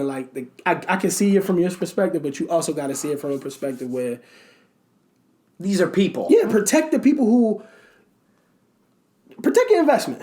Right. That's the best way I can put it. But I guess when my investment wants the helmet that we deem to be less protective, then I go, let them. Because honestly, when Antonio Brown's argument is, I can't see, guys. Yeah. Like, this might be safer, but you're restricting my vision, and I'm a wide receiver. I'm not a lineman where my vision needs to be 2 inches wide. Yeah. I am a wide receiver. At that point, I go, well, if you think this is what you need for your job, and it's only going to put you in more dangerous positions because you can't see, then maybe if this is what you want, then that's true. You get it, just don't come. That's true, but I mean, what they trying to do is protect the players. I don't think, maybe he can't see. Maybe it's an issue with it. But at the same time, though, I'm sure it's a helmet out there for him. That's true, too. Oh, yeah. I'm sure it is, but who we don't know. But then I go and point out how this guy humbly points out that he has $35 million in the bank, and at the same point, he's not going to die of CTE at 40. He's going to die of CTE at 65. At the earliest, right? You know, if he dies of CTE, it could be 80, 90 years old, but like at the earliest. So here's somebody with $35 million in the bank, and they still lived a full life. Now, who knows how much at the end it shaves, but for his estate that was given $35 million to then be able to sue the NFL, it's like, it's not even Antonio Brown that's suing that. Like, yeah, but you say he got $35 million in the bank, right? How much you think the NFL made off of Antonio Brown? Oh, it's what I'm saying. It's $1 billion industry for a reason. It's one of those situations where it's like, I get what you're saying, but like I also get it from a player's perspective. Like, I mean, it's assumed the risk on both ends. But that's like you getting mad at the law firm for taking the big check when you might have gotten $1.2 million. The law firm got $3 million, and they did nothing. But remember, the law firm brought you the clients and the business to get you the $1.2 million. That's true. So like this dude was able to reach $350 million people to sell jerseys but to. But his talent was. Oh, his talent got right there. Yeah, here we go. Let's. Yes, dude. We are all right. Putting the video now.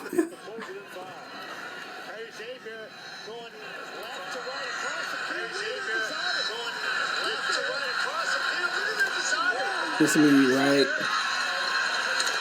See? This me come. I'm gonna come from right there and watch my head.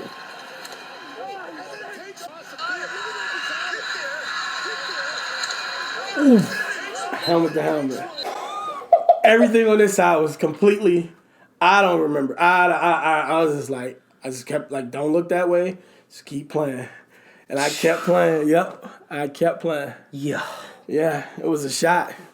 It was a shot. If you want to show it, it was. Oh yeah, I'm gonna ask you to send me that, and then the picture of your uniform, so we can put that up as well. Right, yep, I'll with do the that. A. But I guess just wrapping things up because this has been a long one. We've been having way too much fun talking, but.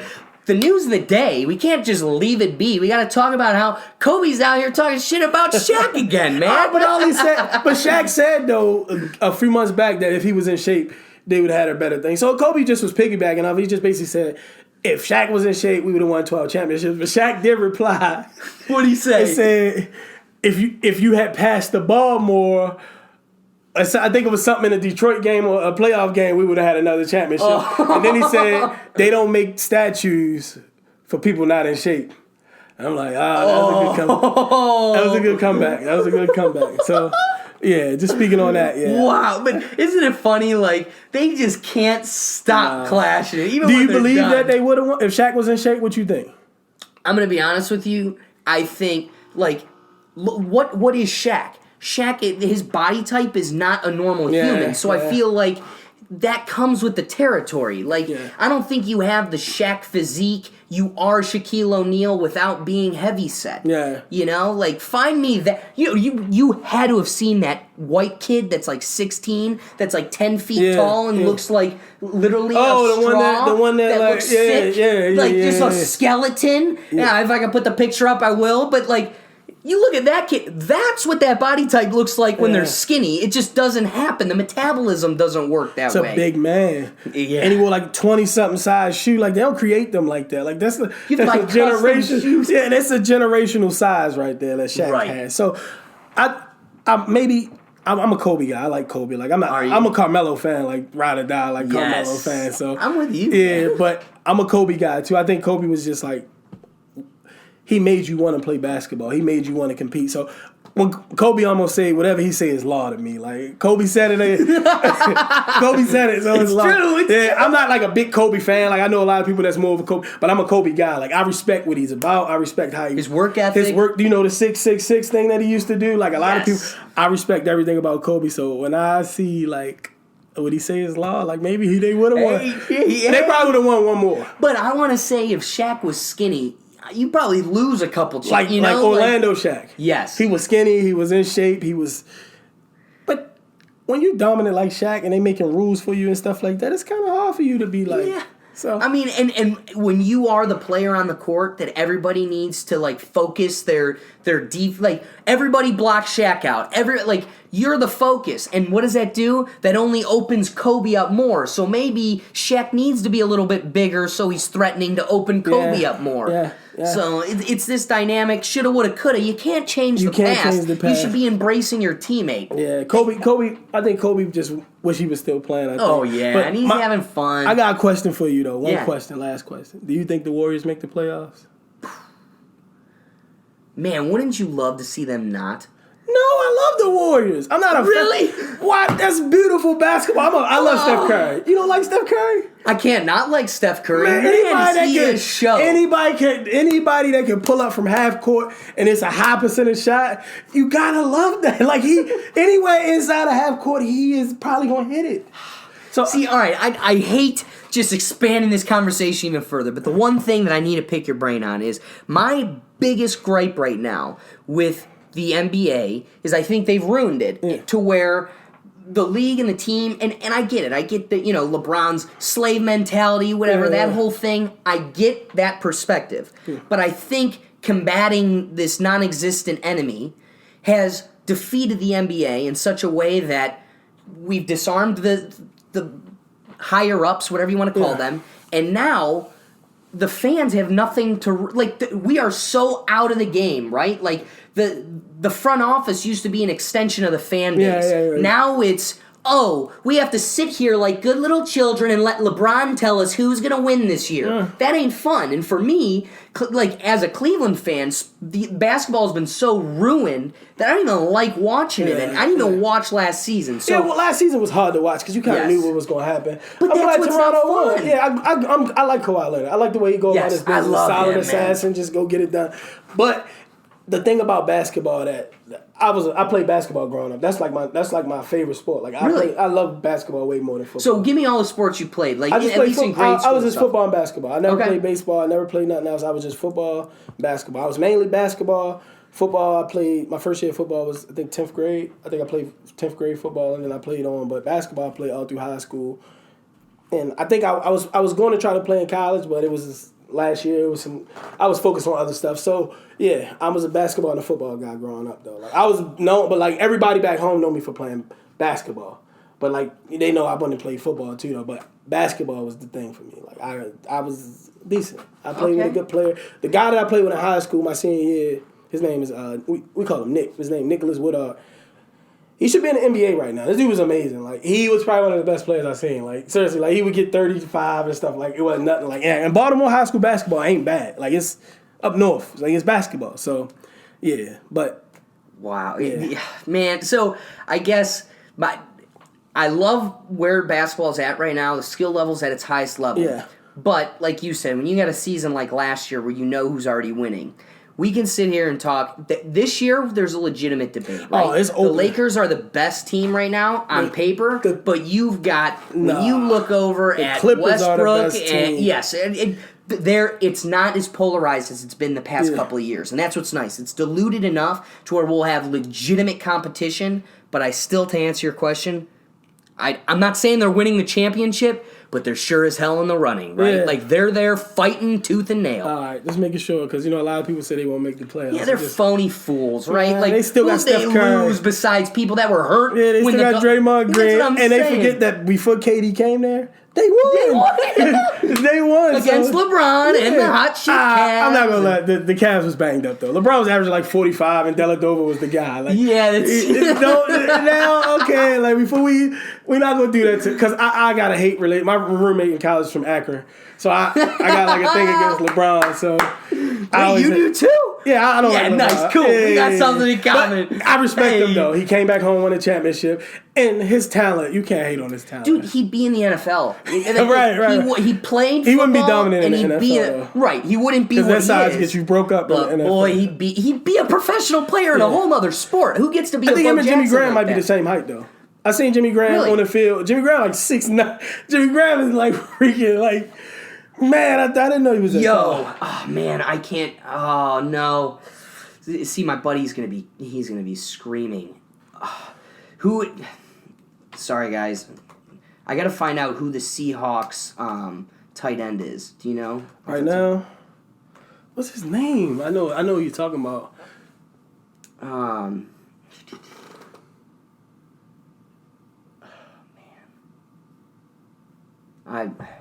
Wow.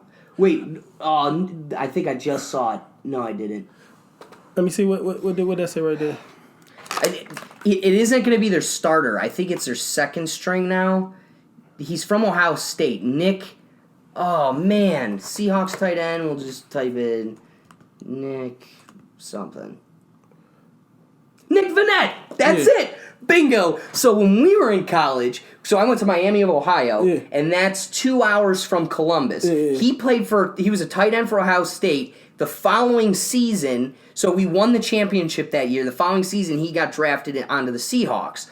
But he would come to Miami because if there's one thing Miami is known for, we have the most attractive women in the country. So we have literally the most beautiful women you can imagine. It's a party school too, right? Oh yeah, big party school. Yeah. And so he would come and visit. He would leave Ohio State the night they had a game, the night he won, and he'd rather party in Miami. He'd leave, and man, when he came back that next year with his big championship ring, this dude legit just walked through the bar like this, and you would watch the women just...